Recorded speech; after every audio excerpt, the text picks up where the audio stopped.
I'm Fiona Reynolds, and I'm very glad to be chairing this session and very glad to have our panel here. And I'm going to suggest they very briefly introduce themselves and then we'll get started. So perhaps we'll go from the other end. Hi, I'm Maurice Glassman. I'm a Labour peer. Hi, I'm David Babs. I run 38 Degrees. I'm Hendrix van Hensbergen. I run a charity called Action for Conservation that engages young people in nature and conservation. I'm Roger Scruton, a writer and philosopher and commentator.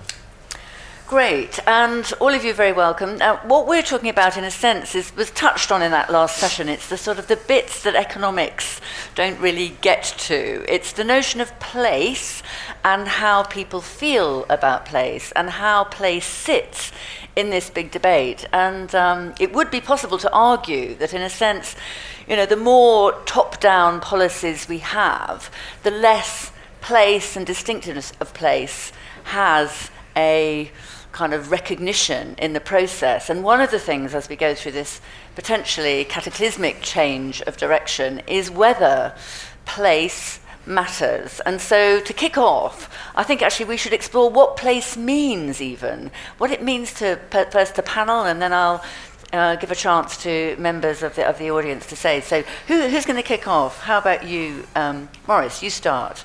Just very briefly, what does place mean to you? Overwhelmingly, place is a condition of human flourishing, that we are social beings, and of course the great delusion of economic theory is that we're isolated, placeless beings that move in an unmediated space with no place to call our own. Obviously this runs up against reality when people actually establish something like a home. And of course, in terms of Brexit, it's important to see that the EU developed from an institution that protected place in the original scheme with CAP, with subsidies for small farmers, with the iron and coal treaties, to the completely spaceless concept of unmediated movement of people, of capital, of services, and of money. So place is actually a condition of human life. The really interesting space, political space that we are in now, is that we can begin to conceptualize the role of place, and that's embedded in just the central idea, which is carried by most human beings who haven't done social science degrees, and that is a significant number of people, particularly in my party. But the crucial thing is that neither nature nor human beings are exhausted by the commodity definition, that there is something more to being a human being than that. And so, just to add a dissenting note to the previous talk, to talk of natural capital is already to take a utilitarian and instrumental approach to nature.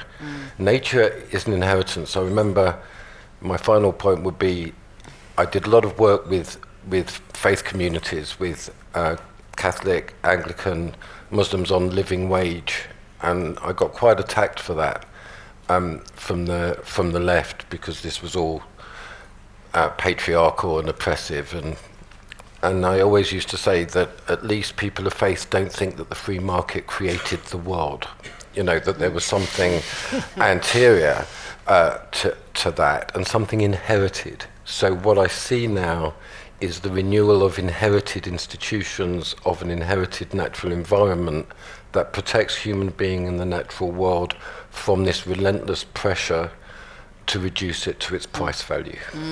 Now I'm going to go straight to Roger, actually, because he's written, as many of you know, on beauty and other very philosophical questions. So how do you see place, Roger? Well, I agree with what Maurice just said, largely. But I think we can't separate our conception of place from our sense of having a home in it.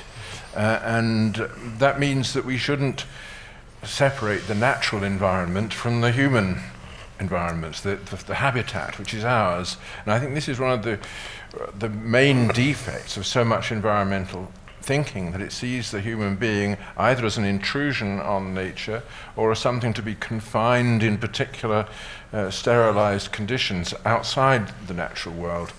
And this is extremely important, I think, now that we're confronting this huge problem about house building, where it is that we're going to be settled and so on. We know from the last war how important it was for people fighting that war to recognize that they were defending a particular place that was theirs. It was represented in iconic pictures by the painters of the day and the official propaganda. And the official propaganda always shows you this village built of local stone, nestling in a valley from which it's barely distinguishable, as though the human habitat rose like a flower from the meadows, just as we have done over the many generations. And that sense of what it is to belong is incredibly important to us. It's part of what is meant by the pursuit of beauty, that we create human habitats like that. I praised Dieter Helm for having made the attempt to translate into the language of economics values which have no economic significance whatsoever, and this is one of them. I feel that one of the most important environmental questions that we face now is how to design all those houses and those settlements that we have to construct so that they are places in just the way that the market towns of Thomas Hardy were places. And it can be done, as long as you don't allow modern architects into the game. David, now you might have something else with 38 degrees. What's your sense of place? I feel there's going to be quite a lot of agreement amongst this panel. I mean, for me, my sense of place, I guess, is about where I usually get up in the morning and knowing some of the people around me, hoping to encounter more birdsong than dog mess as I come out of my front door, all those kind of things. And I guess I'm here to make the case for a non-elite role in the conversation about what we do after Brexit and with the environment. And I think really Maurice's point that this stuff comes much more naturally to people who don't have social sciences degrees probably is at the heart of why I'm fairly optimistic about this. I think there's if you start from a principle that Brexit gives us opportunities to give more public participation in choices we make about the natural and built environment, that probably means we're starting. There's a huge amount of opportunity there. Both, I think there's a moral imperative to involving the public more in terms of if you're talking about public money for public goods, you need the public to have a say in what that means. But I think also the public instinctively get this stuff often a lot more than economists or policymakers do because of the social science degree point.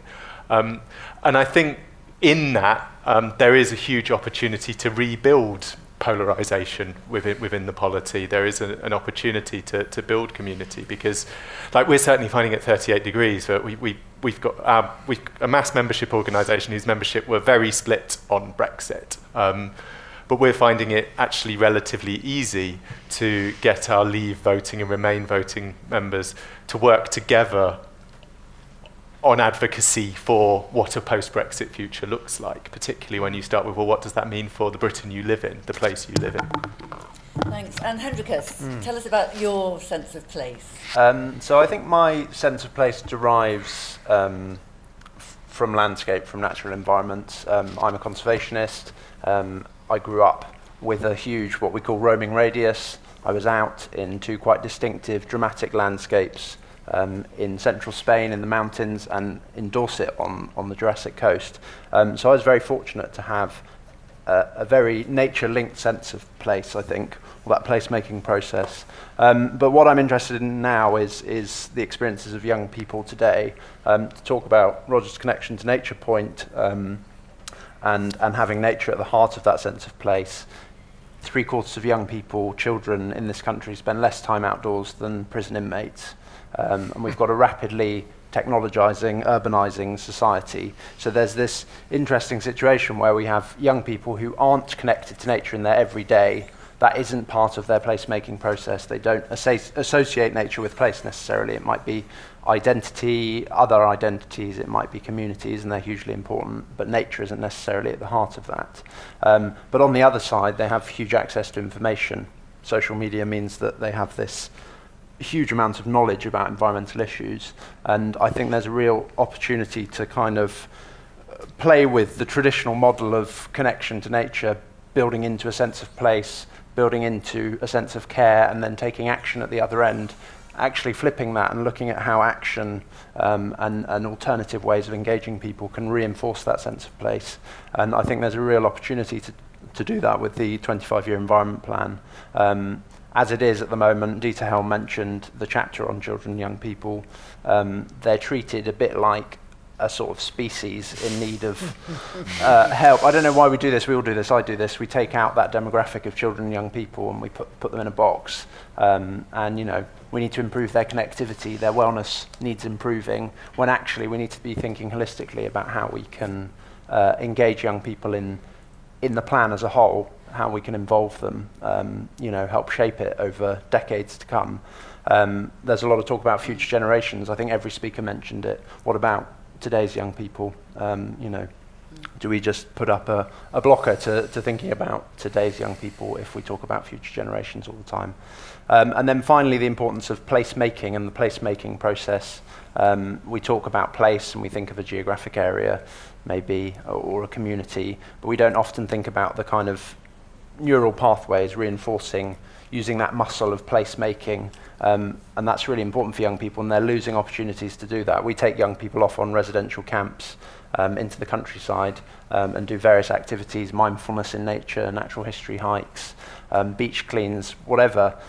It gives young people an opportunity to form a positive connection to a place, which maybe they haven't had before, particularly if they're coming from a tough urban environment. And you know, there's been a drop-off in field trips in schools over the past 3 decades that's so significant that we're losing those opportunities, I think, to give young people that mechanism for developing a sense of place. I think what's been really interesting about each of those contributions, I mean, a lot of common ground, but also we tend to talk, when we talk about policy, in sort of vertical silos, don't we? You know, economic policy, housing policy, nature policy. The minute we got into this room, we're looking horizontally. We're looking at people and place, home, community, networks, you know, the complicated integrating ways which make up a kind of sense of place and a sense of belonging. And I sense that actually one of the most sort of core human conditions is to feel that you belong somewhere. And that might have a physical entity, but it's also going to have a people entity. It's going to have all kinds of dimensions. So we're talking horizontally, which I really like. Now, I'm sure we've got some contributions. Maurice, do you want to say something? And then anyone who wants to speak, please indicate. Maurice. Yeah, it's to just say how subversive a concept of place is in contemporary discussion. Just very briefly, to go back to the social science point, if you look at the 4 dominant forces over the last 50 years in terms of the organisation of our society, capitalism, statism, liberalism and globalisation, all of them completely reject any sense of belonging, any sense of home, and the conditions of building and negotiating a common home, because they're all based on universal principles of movement through space. And so what we're up against here, what's astonishing is how resilient the sense of home, the sense of place, the sense of belonging is in the human soul.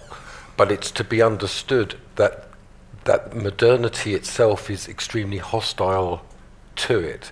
So I've been developing this idea, it sounds strange, of the parish commune, you know, of a local assembly, because it's on the back of work that we did, which turns out that most people in England still think they live in the parish map of 1534 rather than the administrative map we have now. So, for example, I don't know anybody who thinks they live in Medway or South Humberside, just to give an example. The parish, the city. So some form of democratic negotiation of the place. And that's a really a conversation I want to have with you. How do you combine place with internet and that because that can be also very subversive of the face-to-face negotiation. So that's a really interesting place to be engaged. Who would like to contribute? Yes, one in the middle and one at the back. There's a mic actually which might help.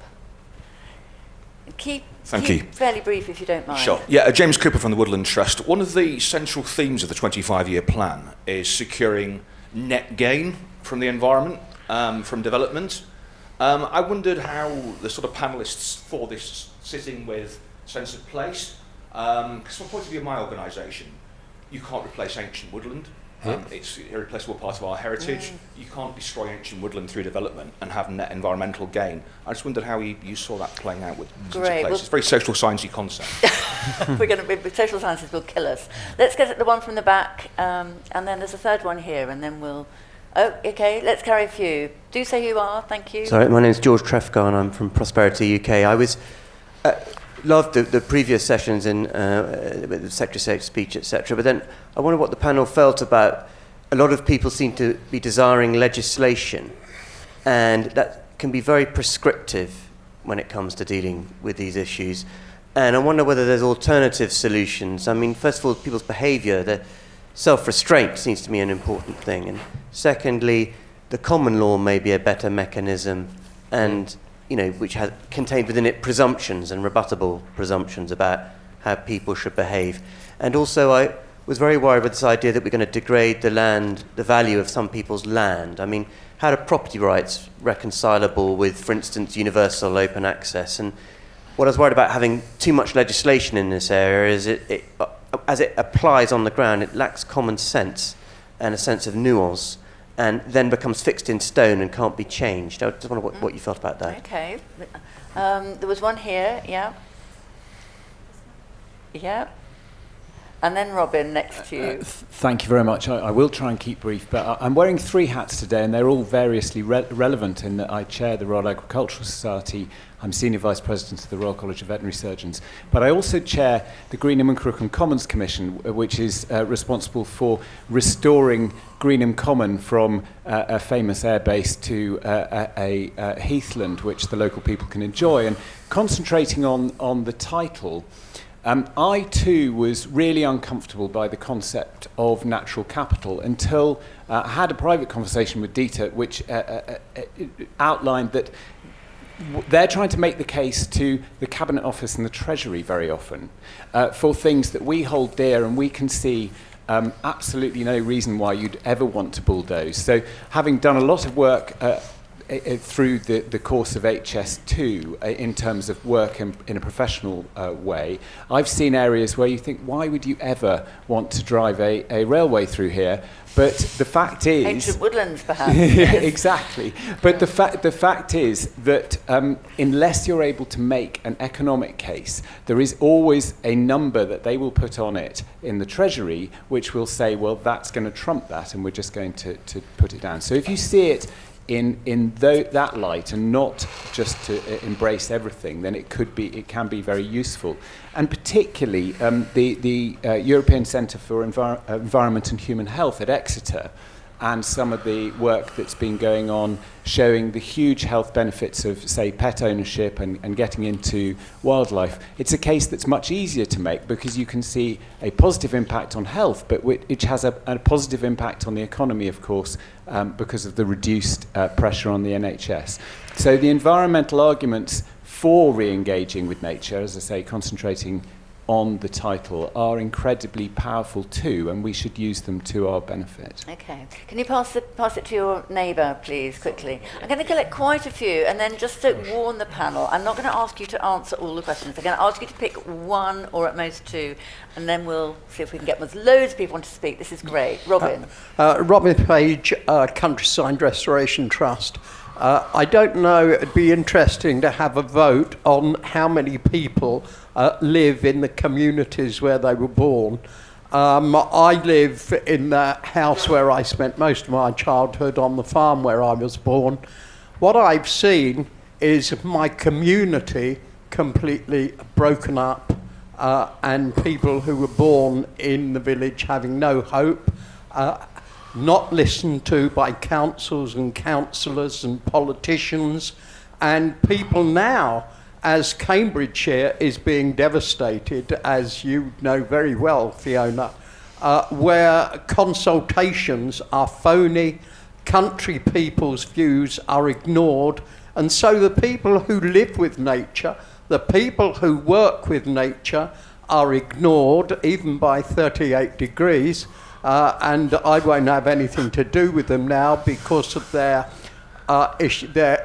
way they regarded hunting, and I don't hunt, but hunting is a cultural activity which country people have done for generations, and it was quite astonishing to me that rootless people, people without communities, should attack country people so vehemently, and that is how we feel today. Okay. I feel I'm under attack all the time, even from Fiona as she shuts me up. Oh, well, only because there's so many people want to speak, Robin. Now, you've made your point, as you always do, very eloquently. Now, there's somebody, actually, it's the lady behind, I think was first, and then keep it brief, please, and we'll get as much as we can. This one is addressed to Roger. I'm really rather scared about what you're saying about home, because... so your name was? Ruth West. Yeah.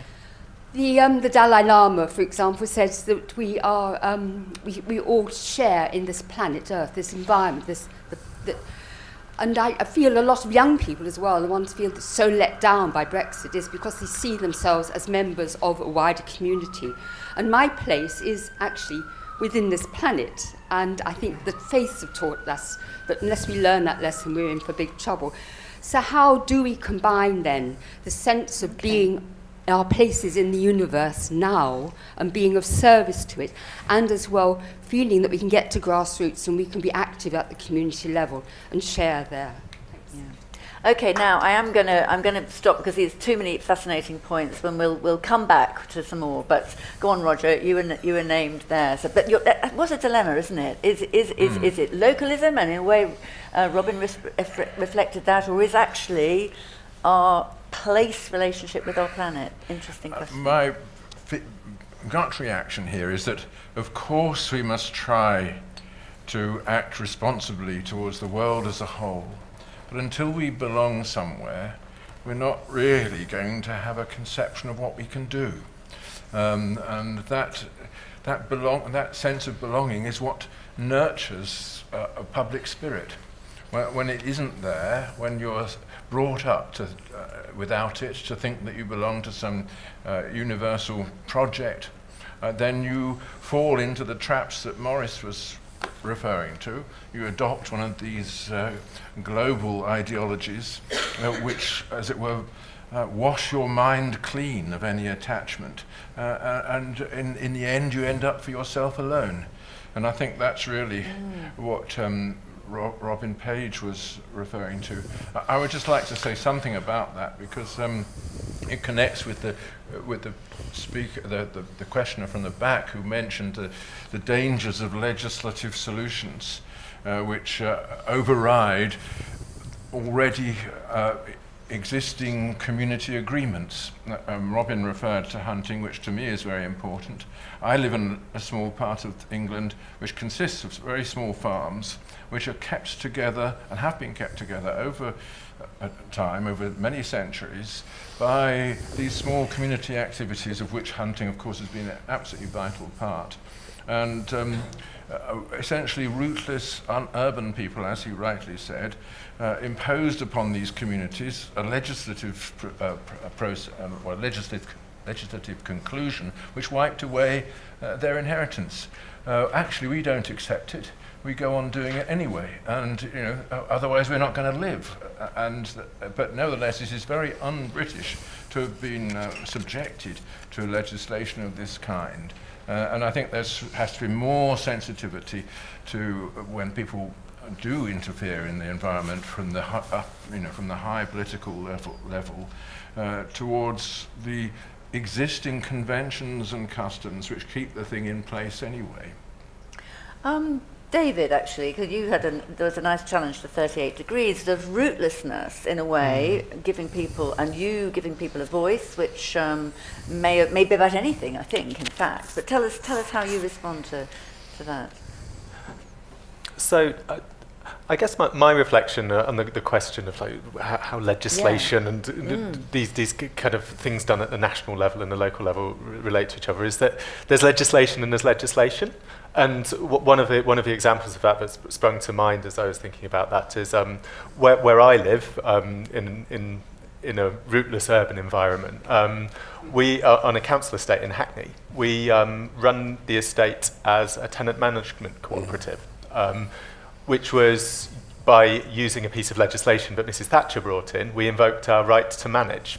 And what that means is that that's how I know a lot of my neighbours through being involved in that, through having rows with them about how we run the estate, through identifying ways of doing things. That means that the areas of grass on the estate, which were very much dominated by dog mess rather than birdsong, now have some raised beds and some flowers growing in them and some vegetables, that we insulated the estate before the rest of the council insulated the rest of the estate. So that's an example of a legislation empowering us, giving us the opportunity to take decisions in a way that kind of challenges property rights, I guess, in a way. But I think has both built community and I think demonstrated that by giving us more of a stake in that area, both the kind of human environment and the natural environment, to the extent that that's a useful dichotomy, have both been furthered. And I think it's definitely fair to highlight a digitally enabled thing like 38 degrees as potentially a symptom of the problems of globalization and atomization. But I think what we've seen that's really exciting and interesting with 38 degrees is that 38 degrees members who initially have started participating while sat on their own at their computer or staring into their phone in the way that we all despair about, probably in some ways, instantly start talking about their appetite for meeting other people, like-minded people in their area, start creating their own campaigns in the area of our website where we enable that about local issues as well as national issues. So even though in some ways we're a symptom of those kind of trends, we also, I think, are a real sign of the kind of pent-up energy for other ways of doing things. And I think, within the participation of a 38 Degrees member, both in national campaigns for national legislation on things like, say, neonicotinoid use, where kind of national frameworks are needed, alongside planting bee-friendly seeds in their community, as tens of thousands of them do, running local campaigns about their local park, I think shows that lots of ordinary people are perfectly capable of working out that different things need answers at different levels, and it's the messy process of working out what goes where that builds a sense of community in lots of ways. Yeah. Hendrikus. Yeah, well, I think that speaks really well to that last point, which is that, we might have these global communities, and I think young people very much do feel themselves, I'm not speaking on behalf of all young people, but feel themselves to be a part of these global communities, which might be centred on particular issues or might be a sort of set of actions. But it's a fantastic way to drill, as David just described, to drill down into, home and local communities and develop a sense of place, I think, through those actions, perhaps on a bigger scale, and then finding what matters to them at a local scale. And I think that's, how we have to combat this sort of degradation of community, other than busing loads of young people out to the countryside where they don't live. Yeah. We haven't answered the point about net environmental gain, and I wonder whether that sort of links back to the point about legislation, that actually, where's the regulatory flaw? There is some environmental losses that are tradable, arguably. Natural capital is not all the same, even if you like that concept, and I suspect some of us in this room feel it's a kind of partial contribution rather than the answer. But do people feel that actually there are some sort of no-go areas? I mean, is ancient woodland so rare now and so special that we shouldn't be trading it at all costs? What do you feel? Tell us who you are as well. Dominic Cope, the Environment Agency.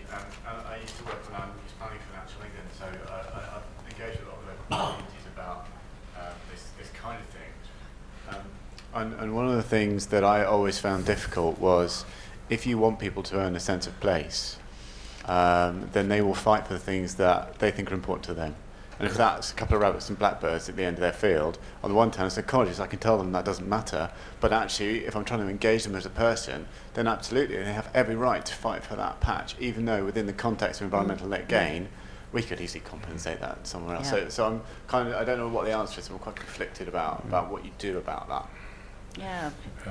Roger. Yeah, I think this is really of the essence, this question, because describing the things that we're all concerned about as natural capital brings them under the umbrella of economics, for which all values are essentially exchangeable.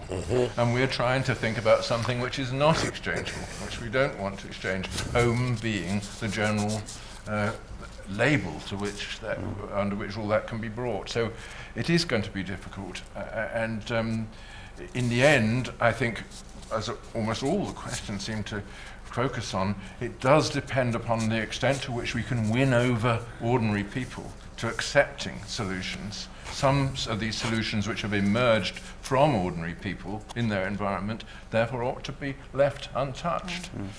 Now we have two down here, the gentleman in the middle here, third or fourth row back, yeah, and then the front, yeah. Thank you, Charlie Pye-Smith. I write about farming issues and other things. It strikes me there's a very interesting conflict here between love of place and wanting, for example, to increase biodiversity. If I take I was brought up on the outskirts of a mill town, Huddersfield in Yorkshire, in the days when the sheep on the moors were black and it was absolutely filthy. I travel a huge amount now. If I think about the place I love most on earth, it's the Yorkshire Pennines. Now, somebody like George Monbiot, for example, or Ben Goldsmith, who's here today, continually writing about how these places are sheep-wrecked, burnt to a crisp, how our national parks are a disgrace. There's two completely different points of view here. 10 million people go to the Yorkshire Dales National Park every year, 18 million for Lake District. Goldsmith and Monbiot may be right in some ways. Their biodiversity could be greatly increased, but how do you mediate between these two different points of view? Open question, we'll have more. Come, please, the front here, great. My name's Anthony Thistleton. I'm a modern architect, but so apologies for that. I would say, as a side to that, I mean, we work almost exclusively in timber, and we're very keen to rediscover how we can build in a natural way and meet the housing demand. And in fact, that's where my question comes from, because I think a lot of people on the panel and in the room have talked about home and their place. And I think for us, we have this massive housing shortage, and the people who are looking for homes are not really represented in any firm way. Looking at the people in my office, most of them are in their 30s. For them, finding a place is really a game of musical chairs. And quite literally, in some cases like that, they're all rushing for single flats that become available.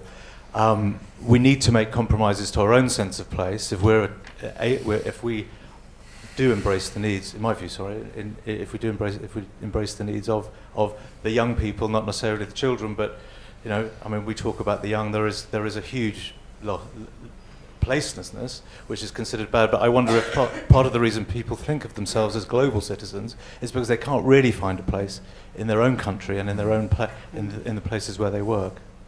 Just on the point of housing, which is deeply contentious, but there is some interesting evidence that the more local communities, and that might be in Hackney or it might be in the depths of rural Cambridgeshire or somewhere, or Cumbria or wherever else, feel better about change if they're involved. And I think that's one of the sort of the exclusion of genuine consultation. Robin picked it up, but I think we've all probably experienced it, is one of the reasons why there is most negativity to new housing. So just as a sort of comment, and the better the housing is designed and feels that it's reflecting values that people share, whether it's environmental values or aesthetic or cultural or historic values, that the better. Now, one here, and then we'll come back. Yeah. Just right here. Yes? Lovely. Hi, Zoe Davis, Wildlife and Countryside Link. We're a coalition of 47 NGOs, many of whom are concerned with landscape beauty, connecting people to nature. And I wondered what the panel thought of Dieter Helm's suggestion of making access to nature a universal citizen's right. How would that work in practice, particularly in urban areas? Great. One at the front, and then I'm going to go back Ruth. to... Yes, here. Thank you. Hi, Julian Pycroft, Green Reform. Just a quick sort of question regarding demonising rootless urban communities and why we shouldn't have a say what goes on in our natural environment. That's just an aside. I'm actually more interested, or equally interested, in how much is the environment part of the school syllabus, and I don't know the answer yet, and shouldn't it be a main part of it from nursery school? Yeah, absolutely. Now, I'm going to... Can I just hear from Ruth? Ruth, where is she? There. Sorry, I didn't see you. I apologise. Hi, Fiona. Hi. Something in this conversation I think is missing about the fact that nearly everything that we do in terms of kind of law or public policy is a manifestation of either good or bad relationships within our democracy. And I just don't think it's very helpful to think of laws as being somehow or another something that is beamed down from above and imposed on us. On occasion, it can feel like that, and that suggests to me that is a failure of relational politics. In other circumstances, laws, for example, the laws that created the national parks in this country, are some of the things that we're most proud of. They're monuments to cultural achievements and a sense of having succeeded in something as a democracy. Yeah.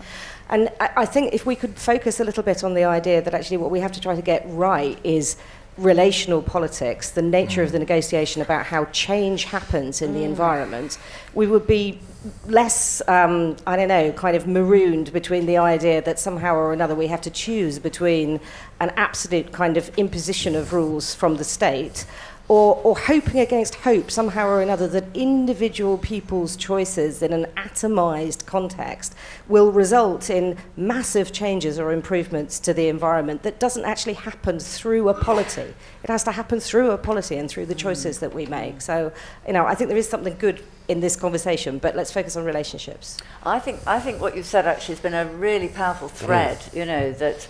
And particularly at a time of immense change, the Brexit, no one could deny that whichever side you were on, it's one of the biggest changes as cumulatively we've gone through. But also just the sheer pace of development, the sheer kind of challenge around the future. I think we are, management of change or coping with change is deeply part of this. I think it's a brilliant point, Ruth. Now, Maurice, you come in next. Sure. I'm just going to a couple of anecdotes before I get to the point. I completely get that point that Ruth just made. It's just very good that Lord Salisbury is here, and I just wanted to share our first conversation that we had is that we'd never met before. This was after the referendum vote when things were very fraught, and strolled up to me and said, when was the Reformation? And, I had to go back to A-level for that, so I said something like 1537. He said, that'll do. And then when was the Armada? That I knew for bingo reasons, 1588. And he said, you see, last time Brexit took 50 years. Now, the point of the anecdote is that we're entering a space now of very profound negotiation. We're nowhere near the end point, and there's going to be loads of ups and downs, and will Henry VIII be divorced or not? Will we have a customs union? There's going to be loads of points along the way where we think it's not going to change, it is going to change. But in the meantime, this sense of a body politic, this goes back to several points. I completely agree about the common law and the renewal of the common law as having tremendous resources. But it's also about, it's not just about sovereignty in terms of the apex and the sovereignty of the law.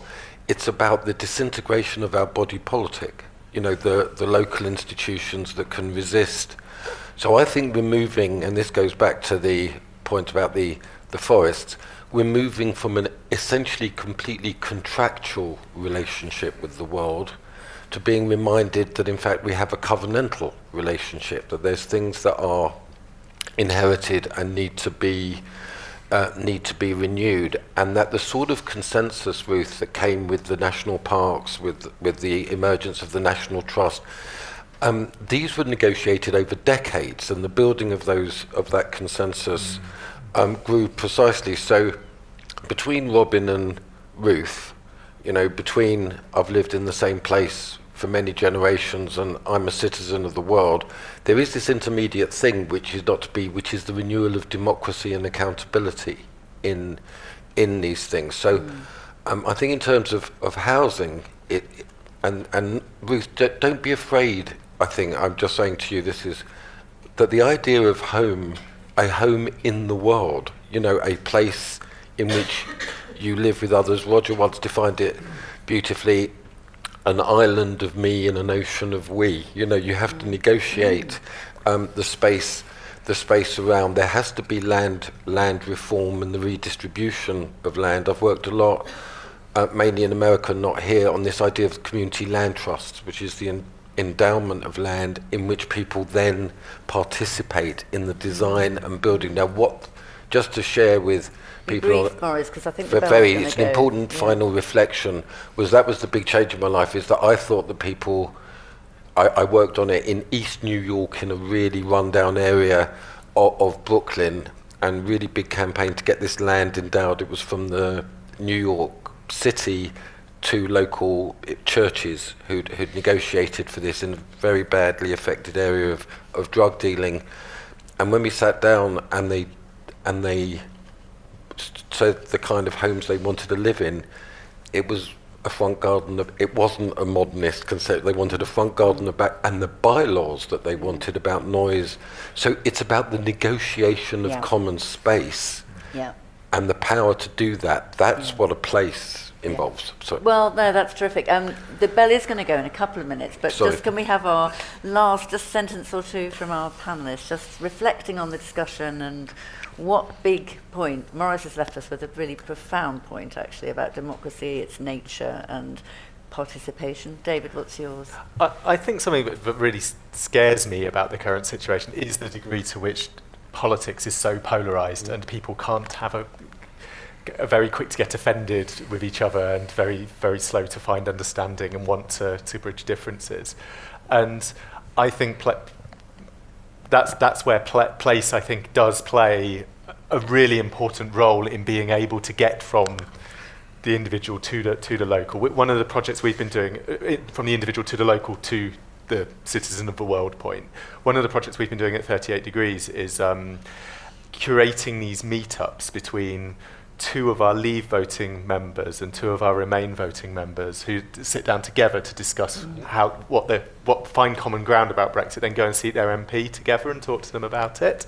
And I went to the one in Portishead before the members went to see Liam Fox to support him. And these are people who there's a lot of bristling, a lot of suspicion. There's cultural difference, but they find the commonality. Their starting point is that they all live in Portishead. Then they get somewhere else. Right. I'm going to give these our last two. So yes. Very, very briefly. I think the point about access is a really important one, particularly in urban areas, and I think we do need to come up with a new framework for guaranteeing access. I really like that idea, the detail put forward, for young people in particular in urban areas, and that might be taking them out, but also there is this thing about having a voice, and I think that question about the education system and to what extent these issues are integrated, there's an opportunity with the 25-year plan to do that in a much more holistic way, and to give young people a voice, and through that develop a sense of place. And Roger. Yeah, Ruth has just disappeared, but I agree with her entirely that legislation is necessary, but we must distinguish sort of enabling legislation, which gives people the ability to take control of their environment and their destiny, from the impositions which transfer that control out of them to the unanswerable bureaucrat. But on the question of access, we should remember, again, the common law. This country, unlike anywhere in Europe, has bridleways, footpaths, green lanes. It's crisscrossed everywhere with rights of way established by the judges in the Middle Ages, not by Parliament. And we should be proud of that and say, look, it's not, the problem isn't that the access isn't there, it's people aren't taught in school how to make use of it. And that point, I think, actually, we didn't talk enough about your reminder of the importance of the education system, but actually that too has become very instrumental and mechanised, and what you measure is, tangibility rather than the values and the opportunity and the experience of childhood. So I think you've made a powerful point. We are going to have to finish. I really enjoyed that discussion. I think we have had a bit of a sideswipe at economifying everything, because actually the human spirit does need the succour of relationships, of places that may not be the same throughout your life, but definitely inform and enrich your life experience, about the value of legislation. But I think Roger's point about how top-down legislation is versus enabling of things to happen is a really powerful one. And above all, I think Maurice's challenge about the nature of democracy, and actually perhaps Brexit is a moment that will inspire more of us to assert our rights as citizens, to be part of the debate, part of the future, and I hope Place will be a big part of that. So thank you. The next session is starting slightly later than planned at 11:15, back in the main room where we've got James Thornton talking about, he's doing climate action, isn't he? So that's going to be another lively debate. Thanks so much for coming. Thank you, everybody.